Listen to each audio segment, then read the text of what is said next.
Hello, I have some leftover yarn from I think it was a Mary Maxim box,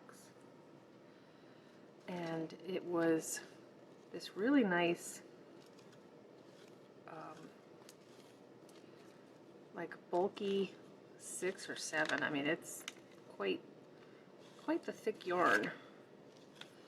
It's this Fashion Plus bag, so you get 2 big balls of this.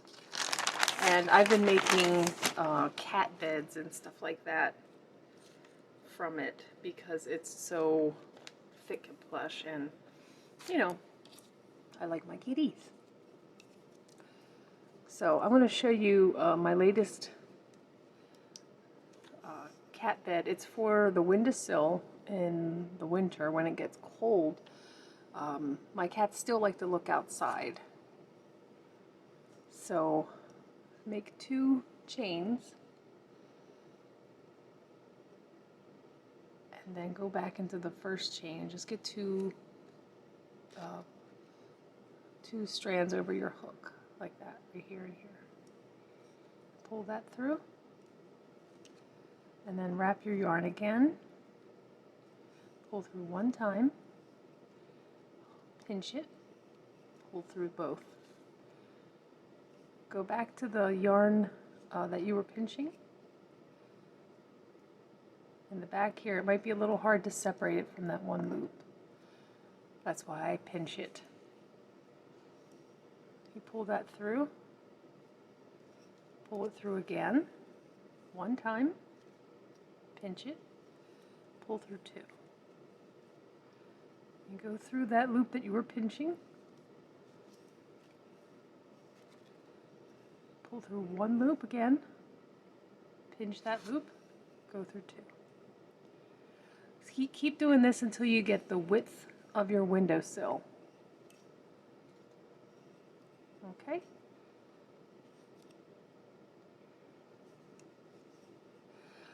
I have some pretty deep basement windowsills.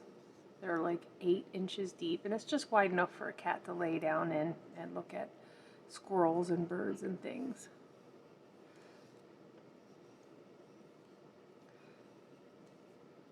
I also have windows around the main floor that have radiators that the cats love to lay on, and so a radiator can be a little warm, so I also like to use these pads to put down to keep them from getting too hot. You know, we don't want our kitties to get too hot, but they tend to actually just pancake out and sleep on these warm radiators in the winter. They love how hot they get. I mean, that's one of the nice things about radiators is they don't get too hot to touch. Can you hear my kitty? Evan, what's the matter, buddy? Are you talking to me? It's starting to get cold all of a sudden in September, and we haven't turned on the radiators yet, you know, because that takes a lot to, you know, to heat up the whole house. And then the way our weather is, you know, by next week it'll be cold. I mean, it'll be hot again. I mean, it's pretty much shorts weather all the way into October, November sometimes. So anyway, just go at, well, hello, Evan. I don't know if you could hear him meowing. He keeps meowing. So let's see. About 2 more stitches and I think I'll have it.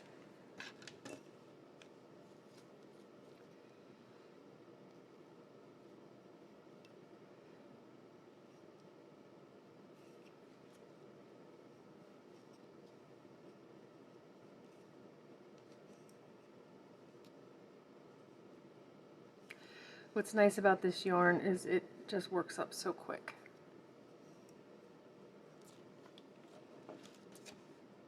And don't stretch it. Just let it lay, you know, as flat as you can make it.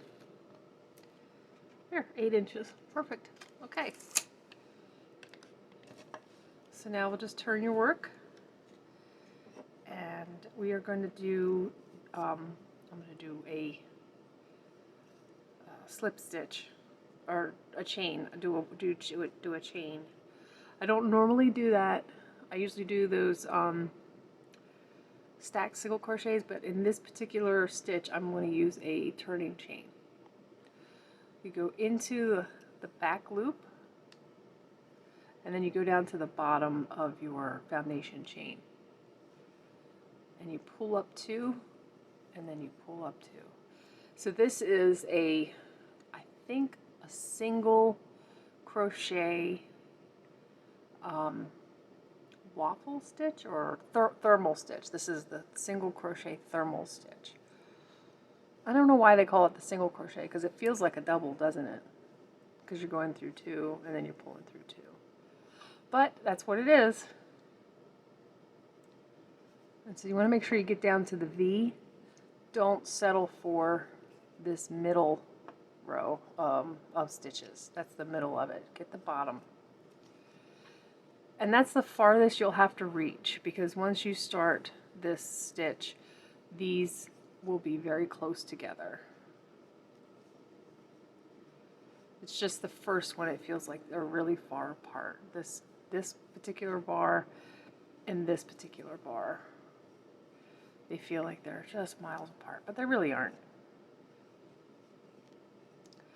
And such a nice squishy yarn to get get through this really quick. Get through this project will just be so fast. You can watch TV while you do this.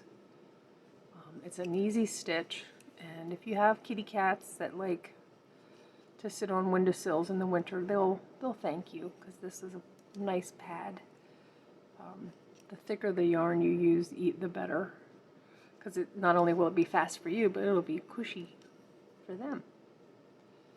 And you can use this thermal stitch for all kinds of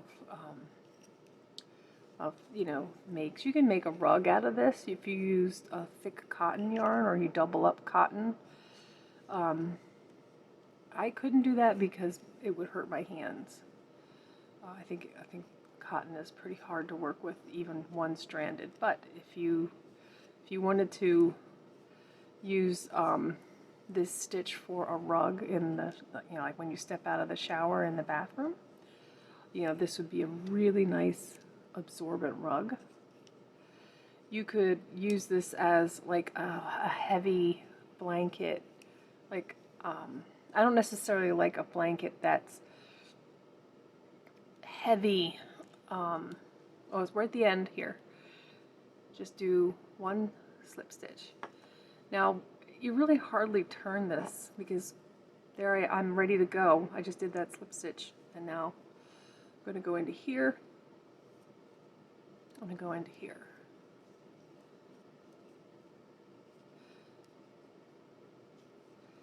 So this is still a little bit far apart, but once you get the both sides folded, and it's such a different orientation for crochet. You're not really looking at it from this angle. You're kind of looking at it like vertically. That's the only way I can describe it when you're working on this stitch. Vertically, it for me is the easiest way. Kind of looking at it like a zipper, and you're just zipping up each one of these sides. And like zippering up a coat, it'll keep you warm. So what I was saying is this would make a really good, like maybe a weighted blanket for like the foot of the bed. I don't know about you, but two things that get cold are my hands and my feet. So I really like a nice warm blanket to kind of fold over a couple of times on my feet. But if you made like a narrow blanket that was maybe 2 feet by 6 feet or 4 feet, however wide your bed is, and just lay that at the foot of the bed on top of your regular blankets and sheets, that would be just enough warmth and weight to probably really keep your feet nice and toasty. These might even make a really great, pair of slippers if you sewed or you used this stitch. So the trick for me is to always remember to do that last slip stitch at the end of the row, because I'm not used to making that type of a stitch at the end of the row. It's something for me I have to remember to do. So here we go, we're zipping it up again, zipping up our coats.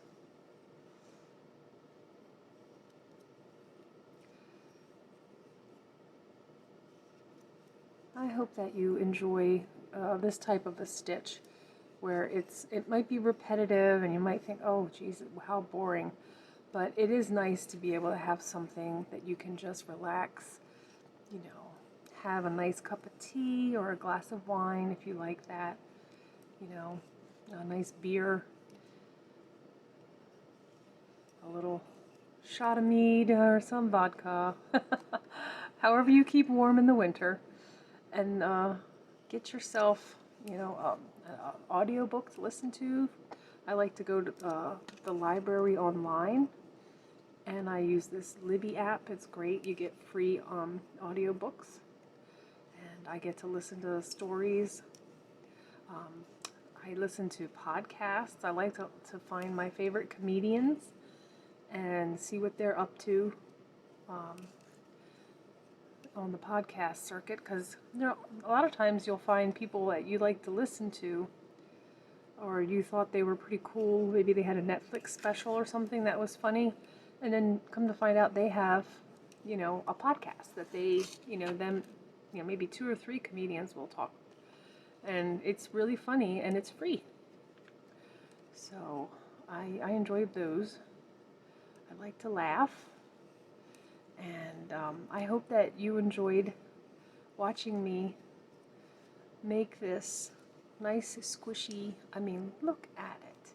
It's amazing. I have another one that's work in progress that I'll probably get done tonight.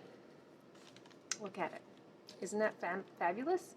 This is the same type of yarn, but it's just about an inch thick. It's amazing. So yeah, take your it's about an inch thick, just about. It's amazing. I love this stitch. I love this yarn to do it in. The thicker the yarn, the better. I really hope that you try this. And let me show you how to close it up, because when you get to the end, you don't want to leave it like this. It'll look like 3 in 1 at the end. I'll show you. So you zip it. You're zipping your jacket together, and there's 3 yarns on your hook. So you have to do that last one like a slip stitch. So you put your yarn through to zip it up, and then you do that last one like a slip stitch. So that's how you finish off. And it's so nice, you don't even have to put an edging on it. It's quick, it's warm, and it's squishy. It might even be a fun way to make like a plushie, like a big plushie, like something crazy big, like a giant, giant teddy bear. It will be just fun to see what you make. I have a Facebook group. Let me know and show me pictures of things that you make with this jumbo yarn and the thermal stitch, because it would be fun to see. Thanks for watching. Please like and subscribe.